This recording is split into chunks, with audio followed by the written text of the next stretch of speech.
Hey everybody, Ron Burke, Editor-in-Chief for GamingTrend.com here with another deep dive on the technicals. This time we're going to take a deeper look at Ghostwire Tokyo, the recent release from Bethesda and Tango Gameworks, the same team that brought you The Evil Within and its sequel. So without further ado, let's get started.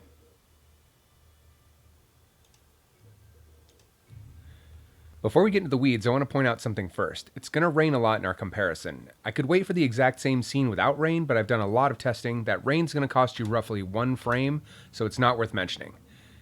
Just know that I've spent literal hours running benchmarking on this, so it's completely irrelevant to our discussion. Moving on. I'm also going to do a lot of skipping because I want to get to a specific scene that I can stay in one spot while we do our testing. Now what you're going to see here in a moment is the start of the game running on an RTX 3090 with an Intel 12900K and 32 gigs of RAM. That's not really important as we're more looking at what each setting does and how much it'll impact your frame rate. That said, I'm going to slot in some various 3000 series cards and give you the frame rates at the end without extending the video unnecessarily. So let's take a look at the game running at native 4K without ray tracing, without any upscaling tech. We're going to use this as a benchmark periodically. Here's that rain I was talking about. Alright, so he's going to fade to black here in a minute. Maybe not. Okay, so we're going to use this. There's a lot of neon, there's a lot of fog, there's a lot of light sources. This is a really good benchmark. So we're gonna kind of center up here because there's a lot of different lighting sources and a lot of detail. I want to make sure that I can at least get some text in the screen, like this taxi and the license plate, and then we're gonna lock it down right there. So it looks like we're getting about 85 frames per second 4K. So we're going to head into the options and let's go over some of the specifics on the graphics side. So we're going to go through a few of these. A lot of these settings, just make sure that you got VSync off if you want to see maximum frame rates, and we've got our frame rate cap set to unlimited. Motion blur I've got set to off. That is merely a preference. It doesn't really impact frame rate, so don't worry about that.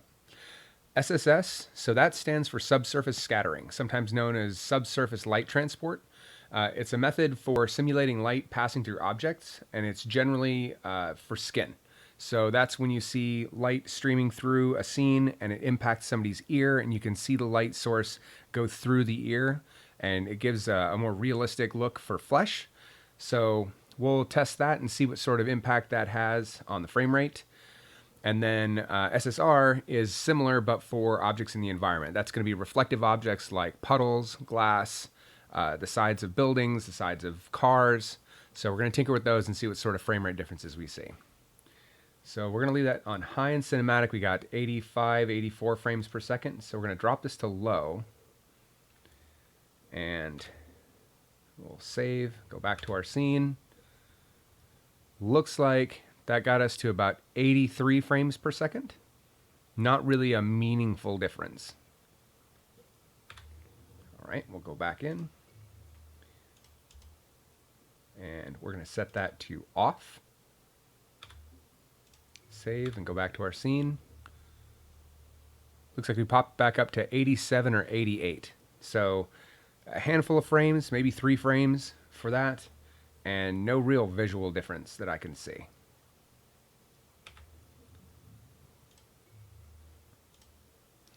So for that small of an amount, I'm going to recommend you leave that at high. SSR quality, I suspect we're going to see more of a change here. So we got this set to cinematic. We're going to bump it down to high.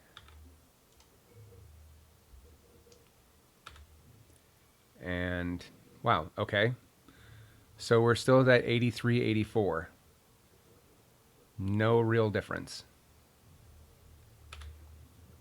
Maybe as low as 82. Within the margin of error for sure. Medium. Yeah, looks like 82 again, 81, 82. So again, within the margin of error, if not lower. That's interesting.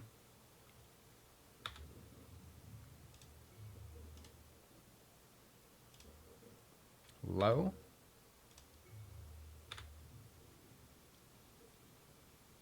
Looks like pretty much the same, 82. So let's turn it off entirely. I have to imagine that's going to make a difference. Yeah, so we see 87, 88 when we turn it off entirely, but it does make the puddles look a little flat. You can really see that down in the lower right and left corner where you see the water kind of pooling. Oh, guess the rain's gone. So that's another one that, for the cost, it seems like this is best just left to cinematic. This is not really worth messing with. So the next item is SSAO. So there's two options here. You've got SSAO and SSGI. So SSAO stands for Screen Space Ambient Occlusion. And that's a technique where geometry that's very near a light source, the nooks and the crannies, say like behind and to the side facing away from the light source, will have less light bouncing around it. So that's kind of like what you'd see in nature. This really helps with detail, as you can see the light in and around objects, and it gives them a more realistic depth. So this is done by taking a number of random samples in a specific area, using the camera as a reference point, and then calculating from the player's perspective what is occluded or not. In short, it's a lot of work and precisely the kind of thing that RTX is invented to simplify.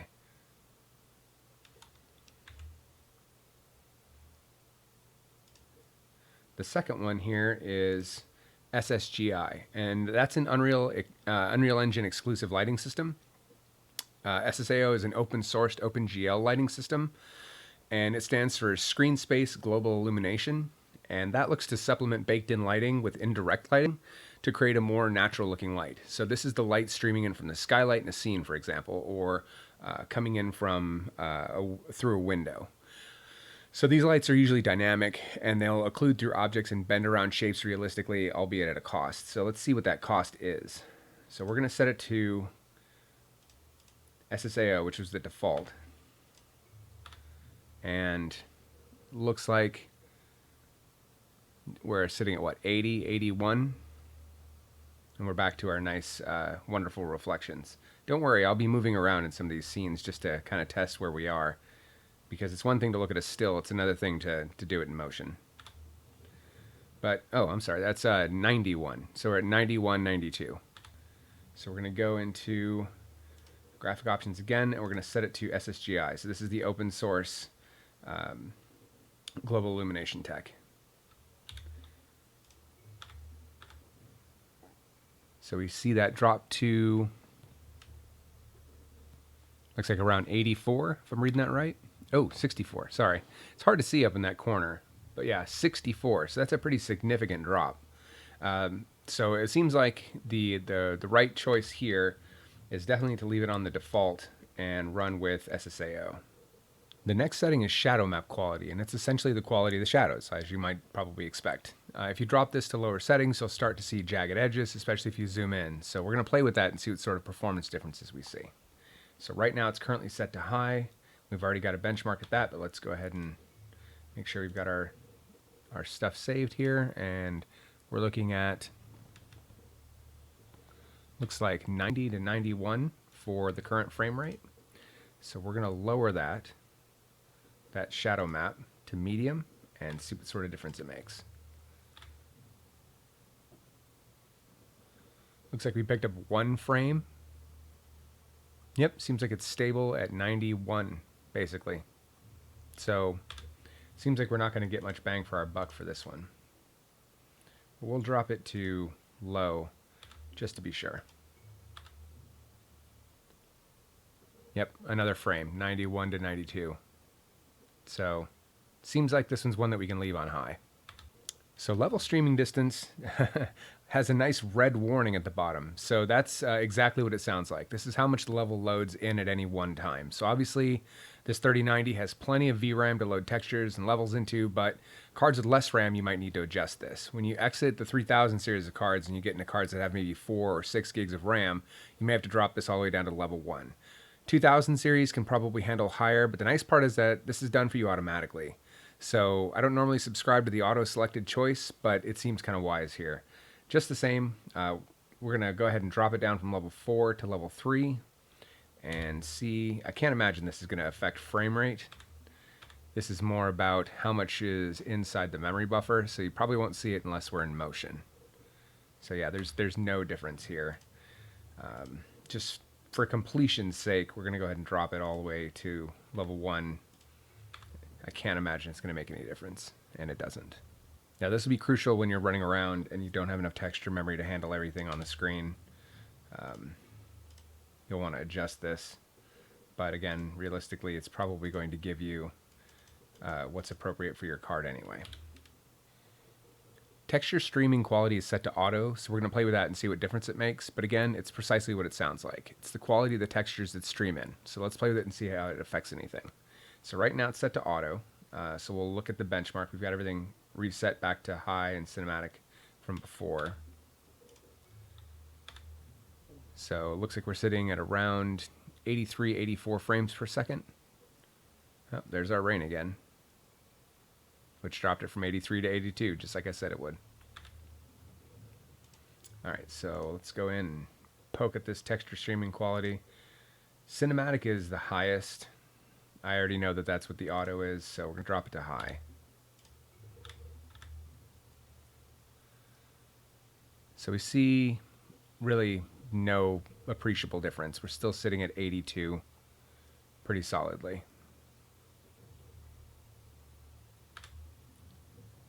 I suspect that we won't see much difference in this at all until we actually enable our various upsampling technologies. Yep. So dropping it to medium, we're still sitting at around 82.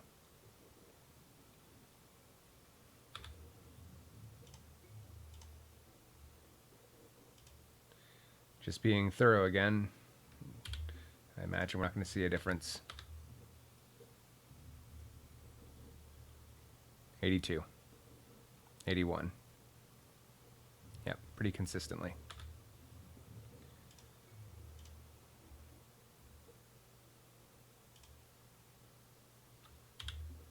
Lowest possible setting without turning it off. And like clockwork, 82. So I thought this might make a difference, but no appreciable difference really. So we're going to leave this all the way at cinematic. Ray tracing we're going to skip because it requires a restart of the game, so we'll get back to that in a minute. Let's start poking at upscaling. So opening up upscaling, we have a couple of options. You've got NVIDIA's DLSS, which is deep learning super sampling, and that's something we've talked a lot about in our videos. You have a number of options here, from ultra performance for maximum speed, as you can see.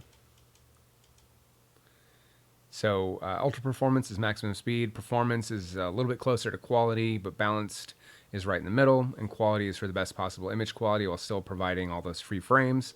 So we're going to play with those and see where we land. So we'll start with ultra performance because that's going to give us... Actually, we'll start with DLSS set to quality. That's going to be probably the largest hit. I should say the largest improvement while still keeping quality at the same level. And we see it jump up immediately. So we're at what, 121 frames, 120 to 121 frames per second at 4K in the rain. So that's pretty huge.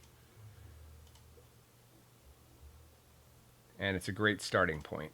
Balanced is going to give us a little bit less of a sharp image. I'm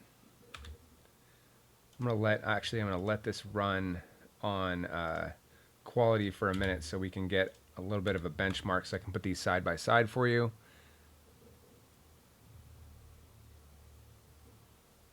And then I'm going to pull up balanced, and I'll let that run for a moment. Looks like we jump up to about 136, 137 frames per second. And now you should see them side by side. We'll go ahead and slow it down and zoom in a little bit. And you can see there is a slight difference in image quality, but not much. Popping back to performance.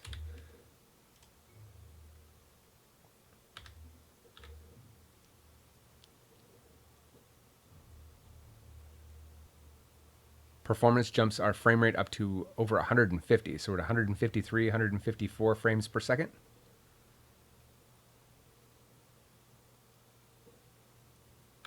And we're going to compare that to ultra performance. maximum speed.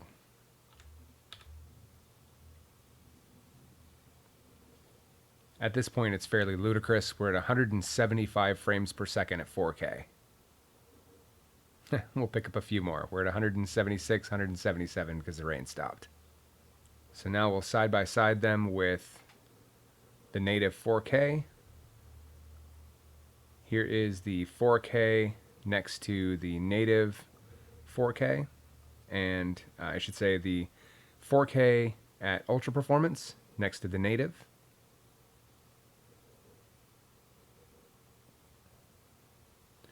.4K native next to performance.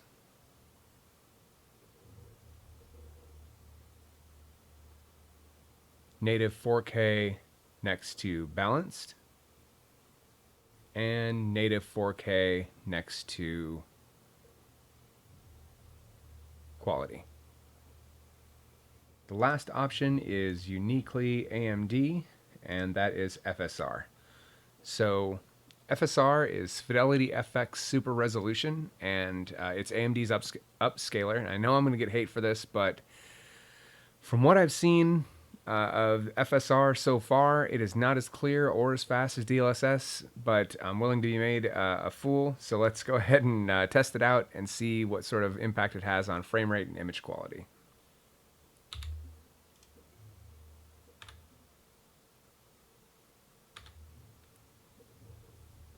Looks like we're at about 116 for FSR 1.0. I'm slightly out of frame for where I was before I bumped the mouse. I apologize. I think that's about where we were before. And yeah, we're about 115, 116.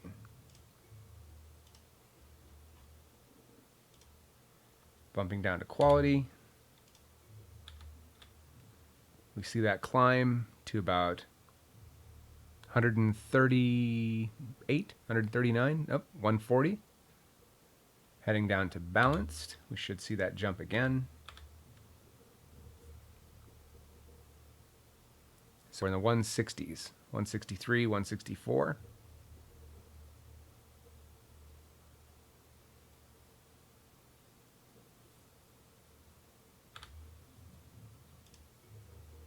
And finally, performance.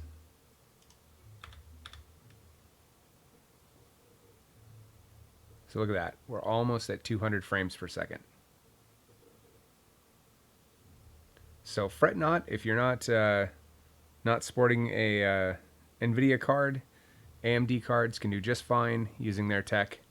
And I'm kind of down on it a little bit. You can see there's a little bit of fuzziness, like on the license plate on the right, for example, and some of the stuff in the distance. But to be clear, it's gorgeous regardless of which tech you're using. It's just a matter of side by side, it may not look quite as good. So we're going to go ahead and enable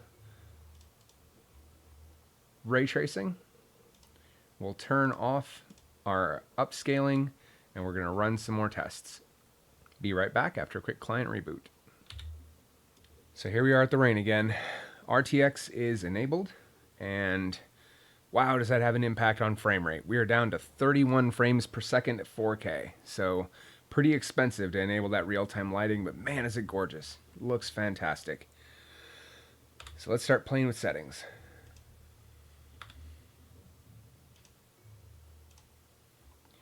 So to get 4K 60, we're definitely going to want to do some upscaling. So we're going to go ahead and set that to DLSS, and we're going to set it to quality.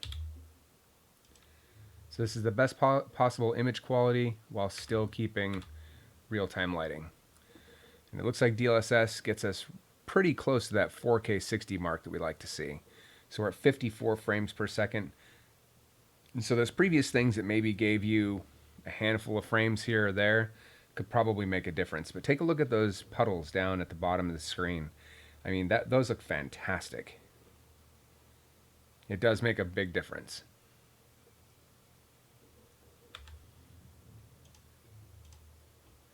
When we bop down to balanced, I suspect we're going to see 4K 60 and then some.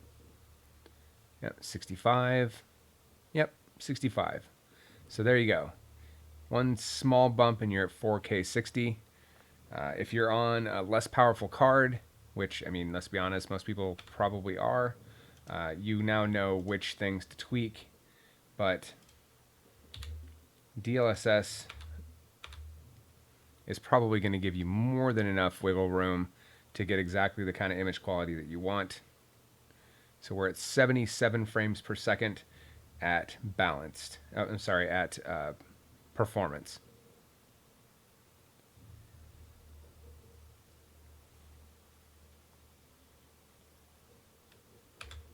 And now we'll go ahead and enable ultra performance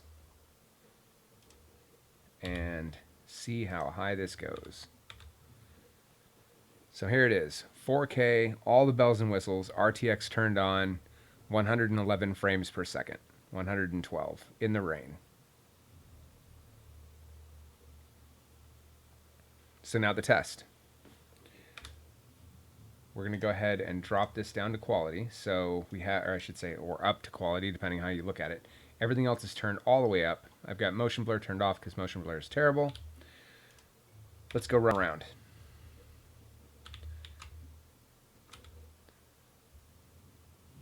So quick little cutscene here.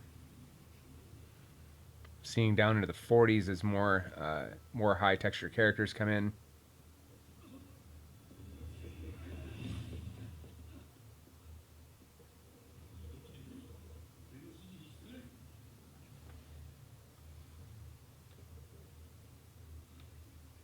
Plenty of surfaces to bounce light off of. So yeah, we're all the way down to 38 in some spots.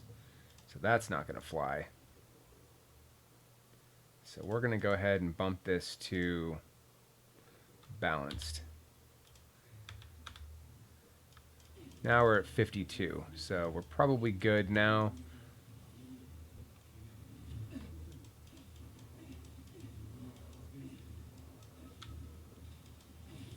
Yeah, it seems like this is kind of the magic spot. We're getting about 60 frames per second now. No matter where we are, no matter what we look at. It looks gorgeous. I mean, you could almost navigate based off of the reflections in the street. Ooh, something.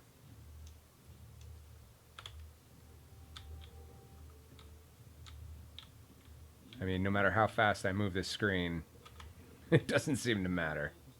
Sorry for all of you, I just made dizzy. But, I mean, there's a ton of light sources and a ton of reflections, all using real-time lighting. This thing is absolute eye candy. It's weird, if you've not figured that out already, but you can check out our full review at gamingtrend.com for all the details on just how weird it gets. So thank you very much for watching, and I hope this was educational for you. Again, to be clear, no matter what settings you put this on, it's going to be gorgeous. I've been Ron Burke, Editor-in-Chief for GamingTrend.com. If you enjoy videos like this, let us know in the comments. Stay safe out there, folks. We'll see you again very soon.